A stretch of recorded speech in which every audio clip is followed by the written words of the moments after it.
અક્કલકુવા મદ્રેસાના અંદરમાં રોટલીનું જે મશીન છે 1 કલાકમાં 10,000 રોટલી નીકળે છે.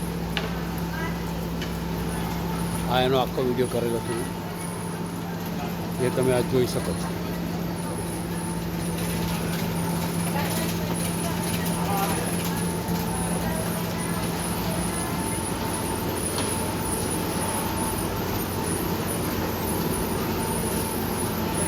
ઇન કેસ આ મોટા મશીનને કંઈ થાય તો એની જગ્યાએ બીજા 4-5 મશીનો નાના બી અહીંયા તૈયાર જ રાખેલા છે પેરમાં.